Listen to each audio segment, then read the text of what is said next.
Olá! Hoje o nosso assunto é corrente elétrica, resistividade elétrica, resistência elétrica. Então vamos começar discutindo o que é corrente elétrica. Então a gente diz que a gente tem uma corrente elétrica sempre que a gente tem qualquer tipo de deslocamento de cargas. De um modo geral, a gente vai estar preocupado, a gente vai estudar aqui nesse curso correntes elétricas em fios elétricos, né? Então, correntes que estão se deslocando em metais. Por falar nisso, eu tenho aqui um desenho que é de alguém colocando um garfo numa tomada. Mas não é só o garfo que a gente não deve colocar na tomada.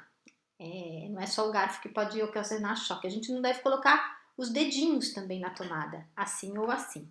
Porque isso mata. E eu vou mostrar um filminho para vocês onde isso é discutido. Se a gente colocar o dedinho assim, ó, só lembrando dos conceitos que a gente já viu, né? O nosso corpo é um bom condutor elétrico. A gente já discutiu isso quando eu falei dos raios, que os raios matam, então não são só os raios. Quando a gente coloca os dois dedinhos assim na tomada, né? A gente não, porque os adultos em geral não fazem isso, mas não é incomum que uma criança curiosa chegue perto da tomada e coloque os dedinhos lá. E esse novo pino que a gente também discutiu aqui nesse curso, que ele fica mais afundado, e tem também um fio terra, né? Então se coloca o positivo com o terra, o negativo com o terra, o perigo já diminui.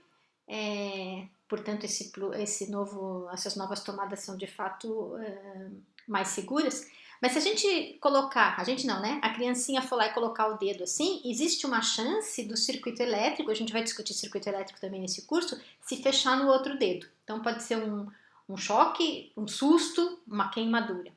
Mas se os dedinhos forem assim, essa corrente elétrica pode percorrer o corpo e passar no coração, né? E aí daqui a pouquinho eu vou discutir para vocês qual é a importância da corrente elétrica no nosso corpo para fazer o nosso coração funcionar. A gente vai terminar essa aula de hoje falando disso.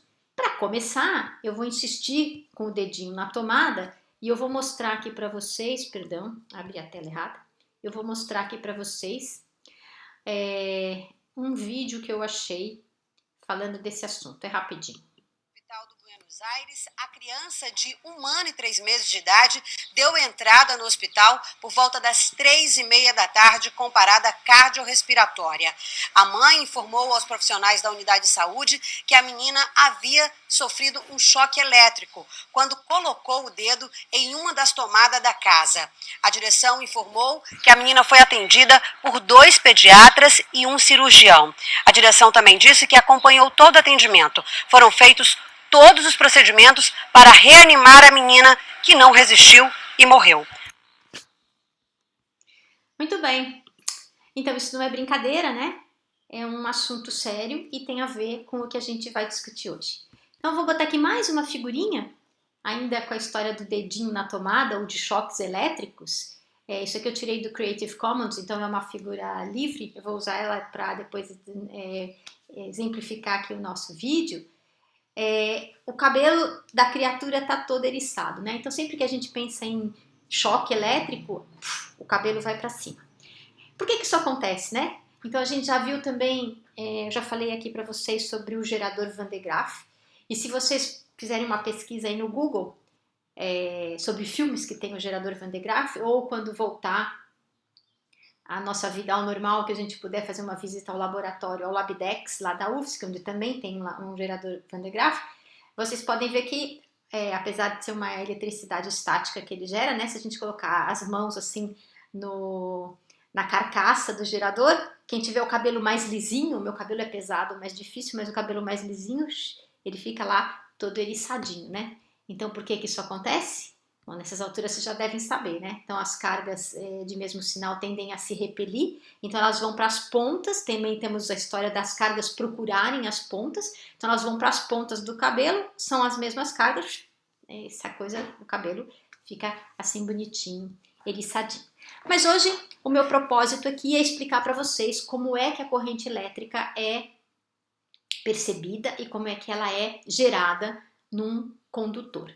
Então, vamos começar discutindo aqui o que acontece se a gente tem... Vamos aumentar aqui essa figurinha, deixa eu ver que eu consigo aumentar. O que acontece quando a gente tem um condutor isolado, né? Em princípio, a gente já estudou isso também. A gente sabe que o campo elétrico dentro do condutor é zero se a gente tiver atingido o equilíbrio eletrostático.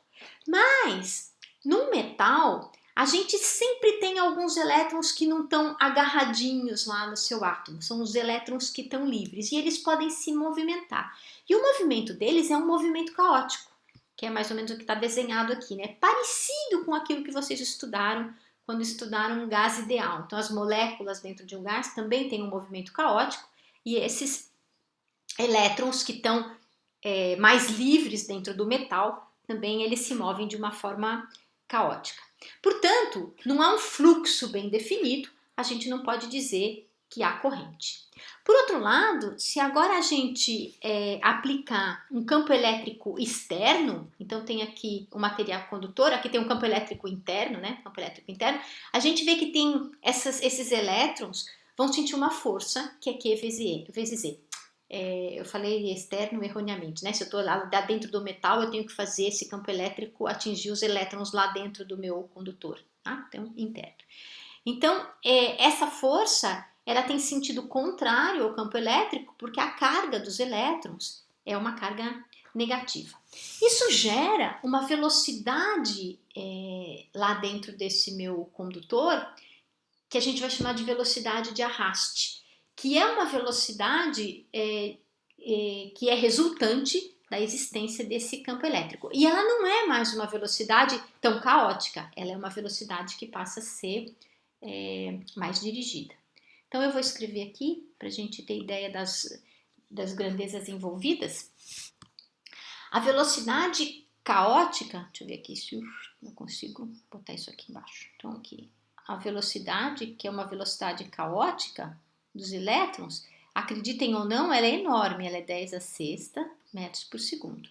Por outro lado, essa velocidade de arraste, vou chamar assim velocidade A, depois eu vou usar essa expressão, que eu consigo gerar, ela é 10 a menos 4 metros por segundo.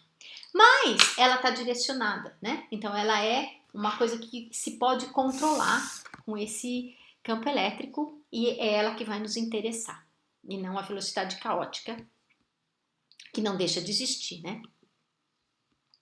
Muito bem. Então, como é que a gente convenciona Vou aumentar aqui também. Como é que a gente convenciona o que a gente chama de corrente elétrica e a direção dessa corrente elétrica, né?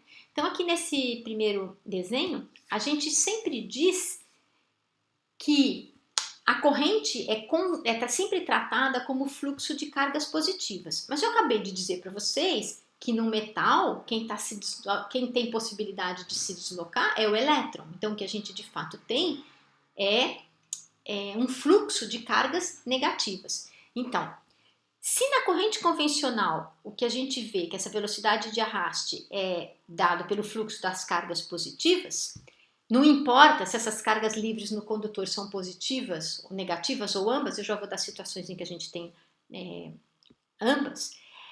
Num condutor metálico, a gente tem sempre essas cargas, né, que são os elétrons se dirigindo para cá. Mas, por convenção, a gente sempre define que a corrente elétrica está na mesma direção que o campo elétrico. Bom, eu já falei ali, né, o campo elétrico ele vai gerar uma força no sentido contrário, porque a carga é negativa, a velocidade está no sentido da força. Mas a corrente elétrica vai ter sempre, por convenção, a direção do campo elétrico. Uma coisa que eu queria comentar é que nos metais, então, quem está se deslocando, gerando a corrente, são sempre os elétrons, que são cargas negativas. Mas existem outras situações, por exemplo, como um gás ionizado. O gás ionizado é um plasma, né? Eu já falei para vocês um pouquinho do gás ionizado no finalzinho da aula passada, quando eu falei sobre o efeito corona. Então, quando a gente tem esse gás ionizado, a gente tem essa corrente, que eu falei lá do efeito corona, que a gente enxerga, né? Porque ela chega a ser luminosa. O deslocamento não é só de elétrons, a gente também tem deslocamento de íons. e esses íons podem ser íons positivos. Numa solução iônica, eu também posso ter deslocamento de íons. Então, por convenção, o fluxo de cargas, a corrente convencional é em função das cargas positivas, né? Quando eu tenho só cargas negativas, o que me interessa eu defino a direção como o sentido da corrente como o sentido oposto ao deslocamento desses elétrons. Bom, isso é uma coisa que vocês devem ter ouvido, quem já estudou um pouquinho no colégio, já deve ter ouvido falar, né? E como é que a gente define, então, corrente elétrica? Então, também aqui tem um desenho. Vou escrever aqui Vou abrir aqui a mesa e volto aqui para essa figurinha.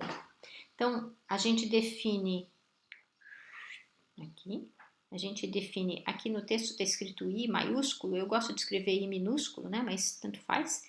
A gente define essa corrente como sendo a variação da carga num determinado tempo, se eu conseguir medir o fluxo assim numa seção reta, quanto é que passa de carga ali por tempo, né? Então percebam que a unidade disso é Coulomb por segundo, e essa unidade a gente chama de ampere. Bom, esse I aqui, vocês vão ver que eu vou muitas vezes chamar de I, eu gosto do símbolo minúsculo. E ele então tem sempre a mesma direção da corrente elétrica. Então vamos voltar lá nessa figurinha. Então vamos supor aqui que eu tenha uma bateria e aqui eu tenho uma lâmpada. Para acender essa lâmpada nem existe mais, né? Aquela lâmpada de tungstênio, e a gente já vai discutir daqui a pouquinho, né? Então o que acontecia? Passava uma corrente elétrica aqui tão intensa que gerava luminosidade, né? E o tungstênio é um material suficientemente resistente para não se romper com a passagem dessa corrente. Mas isso a gente vai ver mais tarde, na hora que a gente for discutir circuitos. Aqui me interessa só estudar o que está acontecendo nesse pedacinho aqui do meu fio. Então, nesse pedacinho do fio que está aumentando, eu tenho que os elétrons estão se deslocando para um lado, mas do ponto de vista de um movimento relativo, isso é equivalente a dizer que são as cargas positivas que estão se deslocando para o outro lado, certo? Então, a corrente, que é definida como a variação da carga por unidade de tempo, nessa seçãozinha aqui reta, que está cortando esse meu pedacinho do cilindro, que é um microcilindro, né? Que é o nosso fio elétrico. Muito bem. Então, vou tentar deixar esse desenho aqui no canto e vou abrir a definição que a gente dá para densidade de corrente. Então, vou abrir mais um pouquinho, aumentar um pouquinho a minha letra mágica. Pronto, acho que tenho tudo aqui. Então, a densidade de corrente a gente define como sendo produtos... Não. A corrente também pode ser definida como a integral do produto escalar da densidade de corrente com essa área que ela atravessa. Ou, em outras palavras, né? Se essa densidade de corrente for constante, eu posso dizer que ela é simplesmente a corrente dividido pela área, e é isso que eu tenho escrito aqui, né? Então, essa corrente, a unidade é ampere, a unidade de área é metro quadrado. Aí, de novo, cuidado, vocês têm que tomar sempre muito cuidado, não só com a minha letra, como com a anotação. Percebe que A está denotando área, mas A também está denotando ampere, que é a unidade de corrente elétrica, certo? Então, tudo que vocês lerem, prestem atenção, que às vezes as letras se repetem, mas o sentido que elas têm, matematicamente, não necessariamente é o mesmo. Bom, então se eu pensar em termos desse dQ como sendo a carga que flui daqui para cá, está atravessando aqui essa seção reta, eu posso escrever que isso é a carga vezes o número delas que atravessa um certo volume. E esse volume é essa área da minha seção reta, que está escrito aqui, vezes a sua espessurinha. E a sua espessurinha é a velocidade de arraste, que é constante, e vezes o tempo que ela demora para cruzar, né? Que é o que está escrito aqui, né? Esse L é VADT, então isso aqui tudo me dá o volume. Olha, dQdt, que é a minha corrente, vai ser então, sobra o Q, sobra o N, sobra a velocidade de arraste, sobra a área, né? que é a minha definição aqui de corrente elétrica. Muito bem, mas o que eu quero definir é densidade de corrente. Então, essa densidade de corrente, por sua vez, agora é a corrente pela área. Então, se eu divido essa corrente por área, sobra o N vezes a carga, vezes a velocidade de arraste. Por que essa densidade de corrente me interessa? Percebe que eu tenho uma unidade, uma quantidade física que depende da geometria, não é a coisa mais, não é o ideal, né? Enquanto que quando eu penso em densidade de corrente, eu só estou dependendo mesmo de grandezas físicas que não são geométricas, né? Então, isso aqui é o número de elétrons, né? Essa carga aqui seria negativa, e a velocidade com a qual eles estão se deslocando. Isso define aí a minha densidade de corrente. Bom, só que essas grandezas são vetoriais, né? Então aí eu botei aqui a flechinha aqui e a flechinha aqui. Se eu quiser saber qual é o módulo dessa velocidade de arraste, que ela foi gerada pelo meu campo elétrico, ela fica sendo então essa densidade de corrente dividido pelo número de fulaninhos, né, de cargas que passaram aquela região e a sua carga elétrica. Bom, isso tudo para definir uma grandeza que é uma grandeza física e que nos interessa, que é a resistividade elétrica, que é o que eu estou escrevendo aqui. Bom, existe uma lei que não é bem uma lei, mas que é conhecida como lei de Ohm, e daqui a pouquinho eu vou falar para vocês, nem sempre ela é válida, né? Então ela é válida para determinados condutores que seriam bem comportados, né? Que tem alguns comportamentos que a gente chama de comportamentos lineares. Então, nessa lei de Ohm, eu defino ela me diz que a resistividade é simplesmente a razão entre o campo elétrico que foi aplicado lá no meu condutor, que não está desenhado aqui, né? Mas foi aplicado um campo elétrico interno aqui, dividido pela densidade de corrente. Bom, se eu olhar para as unidades dessa resistividade, eu vejo que o campo elétrico aqui, volts por metro, densidade de corrente, ampere por metro quadrado, isso aqui vai me dar volt, metro por ampere. Bom, e aí, em homenagem ao Ohm, né, que vou abrir aqui, que descobriu essa propriedade de alguns metais, essa lei, essa unidade é chamada de 1 ohm e é definida, né, escrita como esse ômega maiúsculo, que é 1 volt por metro. Então, a resistividade é volt por metro é ohm por metro. Muito bem. O que a gente sabe dessa resistividade? Ela é uma medida de quanto o metal resiste à passagem dessa corrente elétrica. Então, ela é inversamente proporcional a uma coisa que a gente chama de condutividade elétrica. Melhor condutor elétrico é porque ele tem uma menor resistividade. Se a resistividade é muito grande, ele é pior condutor elétrico. Eu já vou mostrar uma tabela com valores para vocês.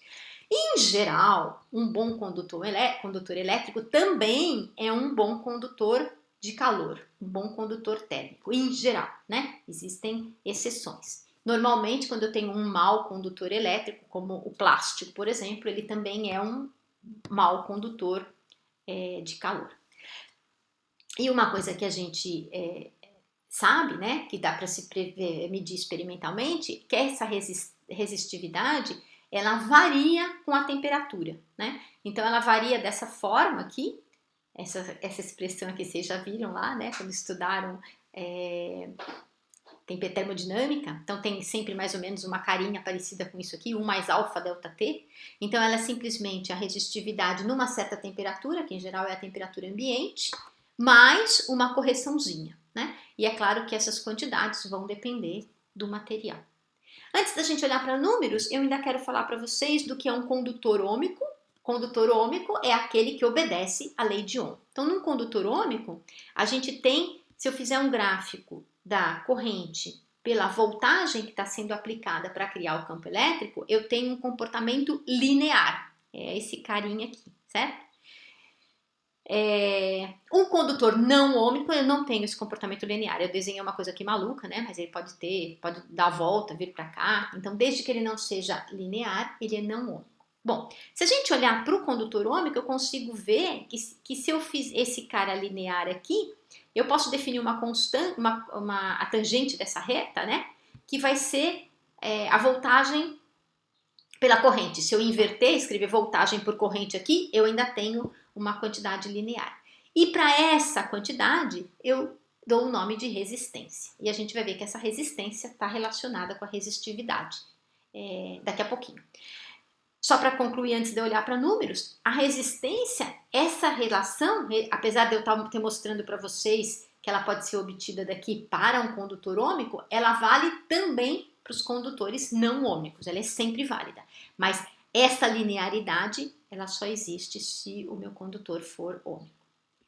Muito bem. Então, que valores tem essas quantidades, né? Então, eu fui aqui na Wikipédia, e aí depois eu vou dar um link para vocês podem ler isso tudo aqui, né? Então, a Wikipédia define a resistência, que eu já vou definir daqui a pouco, dá essa expressão aqui dá da resistência em função da temperatura. Ora, se a resistividade pode ser escrita em função da temperatura, a resistência também pode, né? Porque elas estão correlacionadas. Então, eu consigo ter, vocês podem olhar aqui na Wikipédia, tem um texto aqui simpático. Mas o que me interessa aqui é o valor dessa resistividade, né? Ela está definida, como ela depende da temperatura, ela está definida numa certa temperatura, que é 20 graus Celsius. Então, vejam aqui, ó, prata, cobre, ouro, alumínio, todos esses fulanos aqui, que são bons condutores, têm uma resistividade bem pequenininha, certo? 10 a menos 8 do metro, o que significa que a condutividade, que é o inverso da resistividade, é grande, né? 1 sobre 10 a menos 8 é 10 a oitava. Por outro lado, quando eu vou chegando perto desses materiais aqui, ó, que são semicondutores, silício, germânio, eu já vou falar um pouquinho sobre esses fulanos, esse número aqui já baixou de 10 a menos 8 para 10 a menos 1.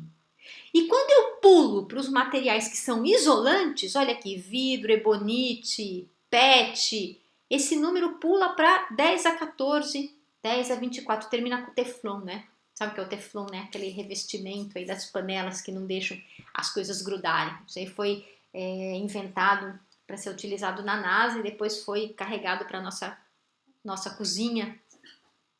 E tem uma grande polêmica com relação aos benefícios ou malefícios que o teflon causa para a nossa saúde. Tem até um filme que entrou em cartaz não muito tempo atrás discutindo esse assunto, mas o meu assunto aqui não é o teflon, é a resistividade. O que eu queria mostrar para vocês então é que esse número vai de um número muito pequenininho para um número muito grande.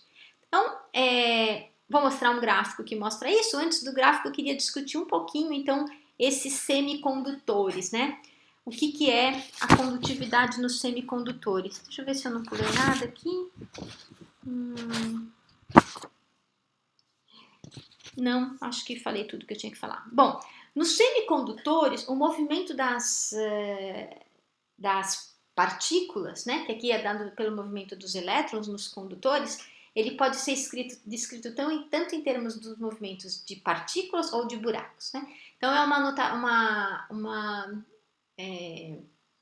discussão que vai vir aí no futuro, aparecer na vida de vocês, mas eles têm um comportamento diferente. Os semicondutores não se comportam como condutores e não se comportam como isolantes. E eles têm, na hora que se estuda a estrutura, o que a gente vê lá no curso de física dos materiais, física do estado sólido, né, ou física dos materiais mesmo, quando a gente vai ver qual é a estrutura interna desses semicondutores e como é que a gente pode descrever isso em termos de camadas que os seus elétrons, né, como é que os seus átomos se comportam, a gente vê que eles têm de fato um comportamento peculiar e que a gente pode saltar essas partículas de um nível para o outro e quando ela salta fica um buraco ali, ficam buracos vazios, né? Então tanto a gente pode pensar no deslocamento das partículas, como a gente pode pensar no deslocamento dos buracos que ficaram vazios quando essas partículas deixaram de ocupá-los. Então esse é um assunto só que é interessante para a gente ter em mente, que agora não é minha função explicá-lo aqui, mas vocês podem já ter curiosidade de ir lá procurar semicondutores, como é que eles funcionam.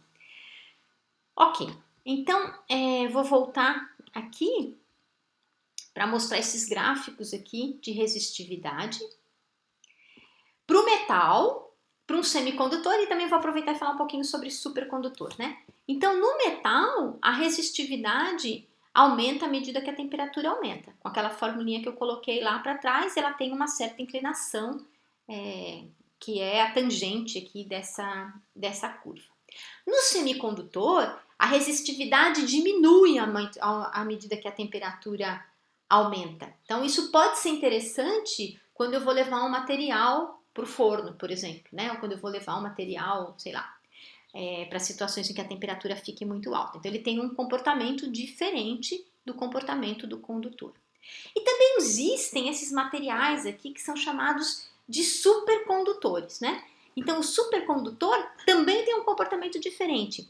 Ele tem resistividade nula, então não impõe resistência nenhuma para temperaturas abaixo de uma temperatura que eu chamo de temperatura crítica, né? Que a gente vai ver aqui que é bem baixinha. E depois ele tem um salto e aí ele passa a ter essa resistividade aumentando com a sua temperatura. Bom, já que a gente está falando de materiais diferentes, né? Os supercondutores, eles foram descobertos em 1911 por um holandês chamado Onnes. Então, cuidado que não tem nada a ver com ON, é Onnes, O-N-N-E-S. E ele percebeu que para temperaturas muito baixas era menor do que 4 Kelvin, a resistividade do mercúrio caía para zero, que é o que a gente está vendo aqui nesse gráfico, certo? E a partir dessa descoberta, muita gente ficou tentando produzir materiais onde se conseguisse esse comportamento para temperaturas críticas mais altas, né? Porque 4 kelvins ali, o que a gente precisa é que esse material esteja numa temperatura muito baixa. Então, normalmente isso se chama de criogenia e se coloca ali hélio líquido para baixar a temperatura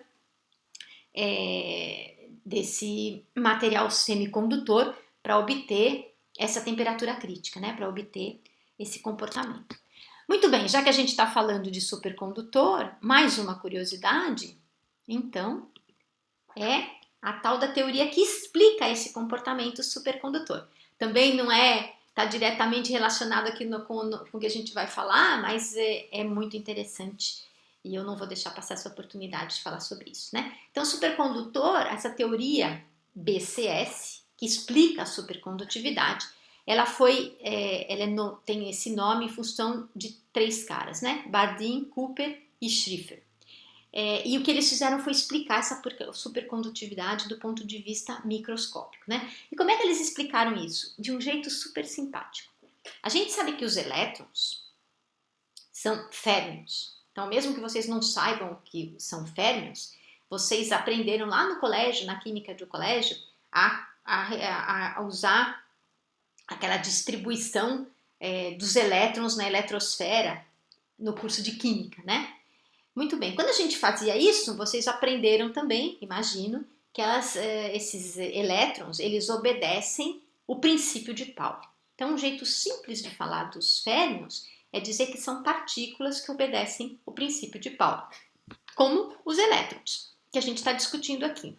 Muito bem, na teoria, nessa BCS, eles explicaram da seguinte forma: cada 2 férmions, quando eles se unem, eles não obedecem mais o princípio de Pauli. Eles ficam super rápido. Então, um parzinho, que é conhecido como par de Cooper, ele consegue ter uma velocidade dentro do condutor ou do super muito mais alta do que a velocidade de arraste dos elétrons que eu falei lá no começo. Por quê? Porque quando eles se unem em pares, eles deixam de se comportar como elétrons, eles passam a se comportar como um outro tipo de partículas que a gente chama de bósons, que não obedecem o princípio de Pauli. Portanto, elas têm mais liberdade para seguir o seu caminho, elas não precisam obedecer essas restrições que vocês vão estudar depois em estrutura da matéria, em mecânica quântica, de uma forma mais sofisticada. Os bósons não obedecem e vão embora. Por isso que eles têm esse comportamento diferenciado, né? Então, se eu voltar lá para minha figurinha, dos meus gráficos, quando eu tenho essa temperatura aqui, o que a gente costuma dizer é que a gente tem uma condensação aí dessas partículas, né? Então elas se comportam de uma forma diferente, de tal forma que eu não tenho nenhuma resistividade imposta ao meu sistema. Bom, acho que era isso. Então, o que a gente precisa agora é definir resistência elétrica. Vou aumentar isso aqui.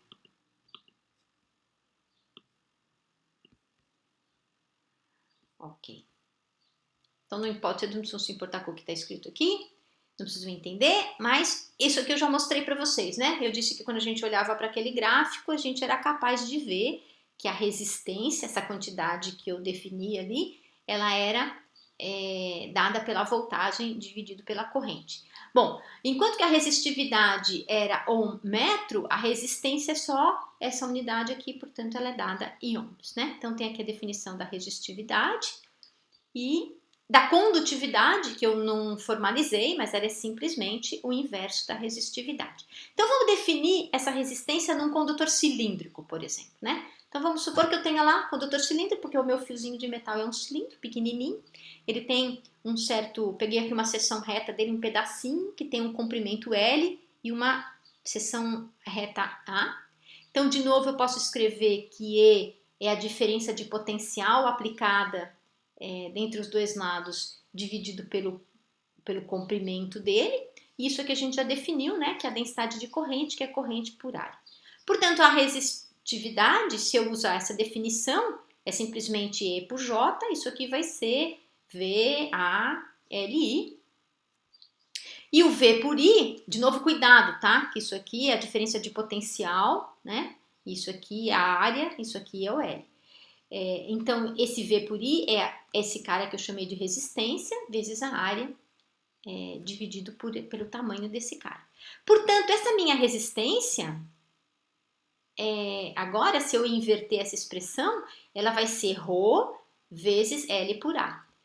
De onde a gente vê que elas estão correlacionadas, mas enquanto a resistividade é uma grandeza intrínseca do material, que se ele for um material ômico depende só do campo elétrico, se ele for não ômico isso não é assim tão trivial, mas se ele for ômico ele depende só do campo elétrico, a resistência depende da geometria. Então, um mesmo material pode impor resistências diferentes dependendo se a minha corrente está atravessando ele para cá ou para lá, né? Depende da geometria que está envolvida. Então, para mostrar isso, eu peguei um exemplo aqui bem ridículo, né? Então, se a gente pegar uma barra retangular de carbono, agora também está na moda, né? Se eu começar a falar de outras coisas, está na moda estudar os nanotubos de carbono, né? Também são materiais especiais, e aí vale a pena já vocês darem uma olhadinha lá, o que é um nanotubo de carbono. Que também imagino que vocês vão discutir lá no curso de estado sólido, física dos materiais. Mas vamos voltar aqui para o carbono normal, né? Então, se eu pegar uma barra retangular de carbono, qual será o valor da resistência elétrica entre as duas faces quadradas opostas e entre as duas faces retangulares opostas, né? O quanto isso muda? Então, vamos fazer essa continha para ver. Então, a 20 graus Celsius, a resistividade do carbono é da ordem de 10 a menos 5 ohm metro. Então, é só aplicar na fórmula, trivial, né? Então, o ρ é o 3,5 vezes 10 a menos 5. O L é essa distância aqui, que é 50 centímetros. Então, meio metro. E a área, é a seção reta aqui, é 1 centímetro, né? Então, isso é 1 centímetro quadrado. Então, 10 a menos 2 ao quadrado. Se a gente fizer essa continha, isso aqui dá 0,18 ohms. E se eu quiser fazer a conta ao contrário, né? Ao invés de olhar qual a resistência daqui para cá, se eu olhar a resistência entre as duas faces retangulares. Bom, de novo, isso aqui é 3 vezes 5 vezes 10 a menos 5, só que isso aqui em vez de meio vai ser só 1 centímetro, 10 a menos 2, e a área agora vai ser essa área toda aqui, né? Que vai ser os 50 centímetros vezes 1 centímetro, né? Se eu passar para metro, isso aqui vai dar 10 a menos 5 ohms. Portanto, a resistência de um mesmo material, que ela impõe a passagem da corrente elétrica, depende da geometria e de onde eu estou querendo produzir essa corrente, né? Se a minha diferença de potencial está sendo aplicada entre essas duas faces ou entre essas duas faces.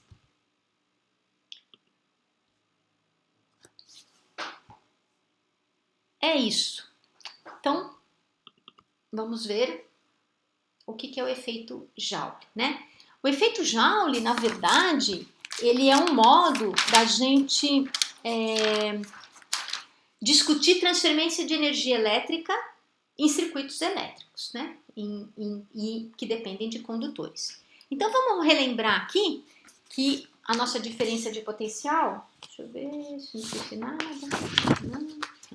Nossa diferença de potencial era dada pelo trabalho, pela carga ou energia por carga, certo? Então eu posso escrever que a energia é a tensão aplicada vezes a carga, e esse dQ eu posso escrever em termos da corrente elétrica, né? Se I é dQ dt, eu posso escrever o dQ como I dt e substituir isso aqui. Então, esse du vai ser VI dt. Por que isso me interessa, né? Porque eu posso calcular a potência, que é uma quantidade que a gente já viu aí. E a potência é trabalho por tempo, né? Ou energia por tempo. Então, se eu escrever que a potência é aqui energia por tempo, isso vai sobrar só a diferença de potencial vezes I. E a unidade disso é o watt, você já sabe, né? Que é joule por segundo. Muito bem. Então, a potência, se eu estiver lidando com correntes passando em fios elétricos, eu posso definir como sendo a diferença de potencial a qual esse fio está sujeito, vezes a corrente que o está atravessando. No caso de eu ter um resistor, e a gente vai usar isso em circuitos elétricos daqui a pouquinho, a resistência é potência por I, portanto, eu posso escrever essa diferença a resistência é voltagem pela corrente, portanto, eu posso escrever essa diferença de potencial como RI e substituir isso aqui, né? Se eu fizer isso, a potência vai ficar simplesmente RI ao quadrado. Ou ainda, eu posso trocar a corrente por V dividido por R, e isso aqui vai ser V ao quadrado por R. Então, são três expressões que definem o que a gente chama de lei de Joule. Então, são três expressões, né, que estão dando a mesma informação no caso de eu estar trabalhando com resistores em circuitos elétricos. Então, aqui eu tenho a corrente e a diferença de potencial. Aqui eu só tenho informação sobre a resistência e a corrente. Aqui só a diferença de potencial e a resistência. Muito bem. O que essa lei de Joule nos diz, né? Ela nos diz o quanto de calor eu vou estar gerando quando eu tenho uma corrente atravessando esse circuito. Então, vamos fazer aqui um exercício. Depois eu vou discutir mais um pouquinho sobre isso, né? Então, aqui vamos pensar em Florianópolis. Em Florianópolis, a nossa tensão na rede é 220 volts. Se eu tiver um fio de 6 metros, que é especial para fazer resistores, e a resistência desse fio de 6 metros é 24 ohms. Como é que eu consigo mais produção de calor, né? Então vamos supor que eu quero pegar esse fio agora e transformar esse fio num aquecedor elétrico. Sabe aquele aquecedor bem burro que a gente liga e ele esquenta e aí dissipa esse calor para esquentar o ambiente? Ou um ferro de passar roupa, também é uma coisa que funciona assim basicamente por efeito Joule, né? Eu tenho ali uma resistência, ela esquenta, ela transfere esse calor para aquela placa quente, né, que é o meu ferro, e aí eu passo a roupa, né, com esse ferro elétrico. Muito bem, então vamos supor que eu queira transformar esses 6 metros aí em algo que me dê a maior possibilidade de produção de calor. Como é que eu devo fazer isso? Eu simplesmente enrolo esses 6 metros numa única bobina, ou eu corto ali no meio, por exemplo, e tenho 2 bobinas, ou corto em 3 partes e tenho 3 bobinas, né? 3 partes fica para depois, eu vou calcular só ele inteiro e cortado no meio. Então, se eu pensar um jeito simples de fazer a conta, isso aqui é V ao quadrado por R, a potência em Florianópolis é 220, e a resistência desse cara é 24, isso aqui deu 2016 watts. É essa potência que eu consigo ter, né? Então, a quantidade que eu consigo ter de calor por meio desse fio. Bom, se eu partir no meio, o que acontece? Essa minha resistência divide pela metade, porque a gente viu lá atrás, deixa eu ver se está aqui na minha mesinha. Não tá, eu não escrevi aqui, mas a gente viu lá atrás, mas eu posso escrever, pera lá. Ah, acabei com ela. Eu posso ainda escrever, né, que a resistência, vou escrever aqui. Posso escrever que a resistência, e claro, lei de Murphy, vamos aqui. Então, eu posso escrever que a resistência resistência é a resistividade L sobre A. Então percebam que se o meu L virar L sobre 2, que eu cortar o fio pelo meio, a minha resistência vai virar R sobre 2. Então ela vai cair pela metade. Se por outro lado eu pegar esse L e dividir em 3 partes, a resistência... Eita, letra boa, né? Peraí, vamos apagar aqui, tá muito ruim.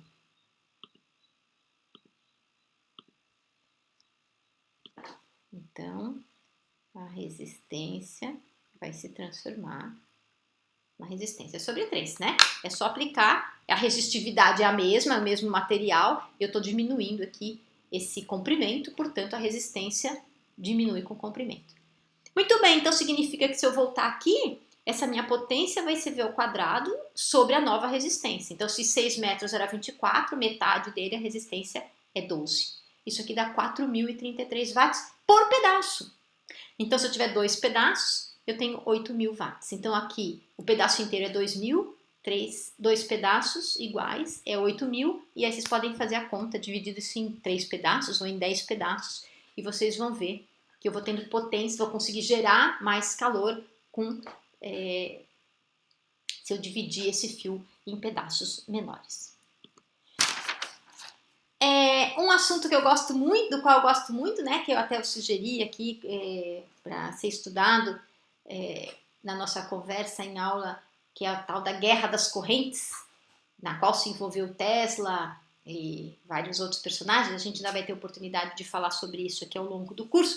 A guerra das correntes foi uma guerra entre a corrente contínua e a corrente alternada. Então, no mundo em que não havia iluminação, quando se viu a possibilidade de vender energia elétrica para todas as residências e para as indústrias, vocês imaginam o interesse financeiro que havia por trás dessa história. E Tesla defendia a corrente alternada, né, contra um grupo que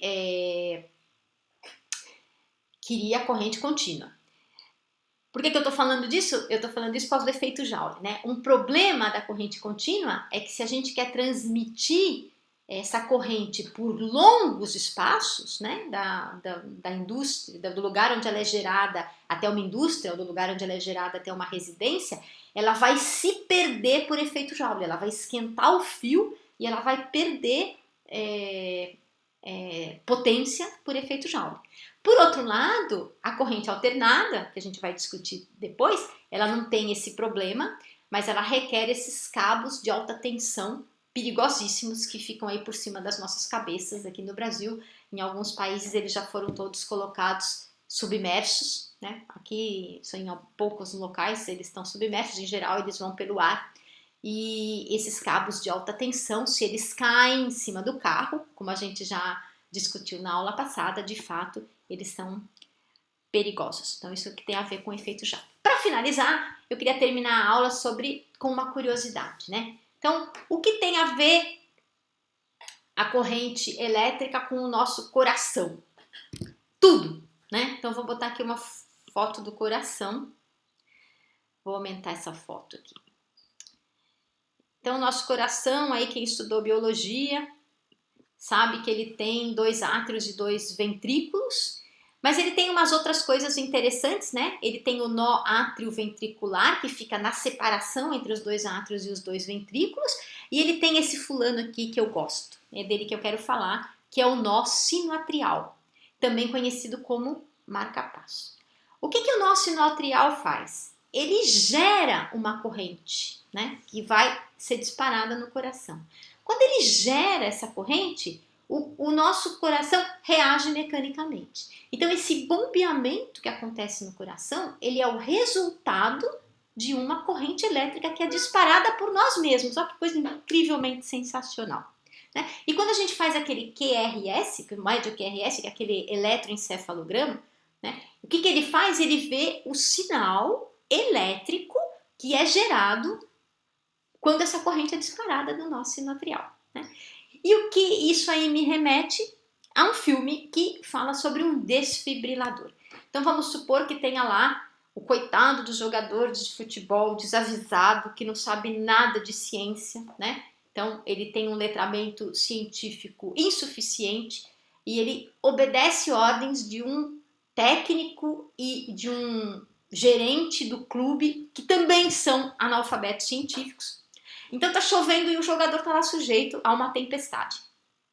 E aí cai um raio na cabeça da criatura, né? Ou ele tem um susto enorme e tem uma disritmia e o coração descompensa e ele para, tem uma parada cardíaca. O que é que todos esses campos de futebol deveriam ter, além... Não era para isso estar aqui, eu devia ter cancelado. Mil perdões por esse WhatsApp que apareceu indevidamente aqui. Bom, o que é que esse... Vou eliminar para esse negócio parar de aparecer, apesar da gente já estar acabando. O que esse jogador... o que deveria ter no campo de futebol? Além do para-raios que normalmente não tem, deve ter uma ambulância. E o que deve ter dentro dessa ambulância? Um desfibrilador. E o que esse desfibrilador faz? É isso que eu quero mostrar para vocês agora, para terminar a aula de hoje, né? Então aqui, depois eu passo o link, vocês podem ver o vídeo completo. Eu vou começar só aqui do momento em que ela mostra como é que ele funciona. Sempre com o peito desnudo, liga o desfibrilador, mantendo na carga máxima, que no caso desse aparelho é 360 joules. Solicitamos para quem estiver auxiliando colocar gel nas pás para evitar qualquer queimadura no paciente. Posicionamos então na região do ápice do coração e na região subclavicular esquerda, mantendo uma certa pressão sobre o tórax, a gente costuma brincar que é abraçando o coração. Iniciamos então a carga, o aparelho vai avisar quando realmente a carga estiver completa. Quando então a carga estiver completa, checamos se todos estão afastados do paciente, principalmente você, que é o socorrista, e todos ao redor. Procedemos então à desfibrilação com os 2 botões ao mesmo tempo. Logo após a desfibrilação, não é necessário checar o ritmo novamente e continuar então a... Ok, o que eu queria falar desse videozinho, né? Que é muito interessante. Então, a primeira coisa que ela diz é que você tem que esperar a carga. Mas aí ele mostra ali o sinalzinho e aparece 360 joules, né? Então, na verdade, o que aparece aí é um capacitor, né? Que a gente já viu na aula passada, que está sendo carregado e está acumulando energia. Então, a leitura que ela tem é ela fala em carga, né? Porque é o que ela deve ter ouvido falar e ela está repetindo. É o quanto esse capacitor acumulou de energia. Então, ele acumula energia e depois é dado um choque no paciente. Quando ela fala liga o desfibrilador, o que é que o desfibrilador está fazendo? Ele está fazendo exatamente o papel do nó sino atrial. Ele está dando um choque no coração para essa corrente elétrica ser gerada para o coração voltar a bombear. Tinha mais uma coisa que ela falou ali que me chamou a atenção, mas acho que o importante é isso. Qualquer outra coisa a gente discute na aula de dúvidas. Então, por hoje ficamos por aqui. Esse conceito de resistividade, condutividade, resistência é todo um conceito muito simples, os exercícios são todos muito simples, mas eles são muito importantes para o que vem a seguir, né? Que é discutir força eletromotriz e montar um circuito elétrico básico para a gente perceber como é que essas coisas funcionam e como é que os diferentes componentes eletrônicos, como os capacitores e as resistências, atuam dentro de um circuito. Então, até mais!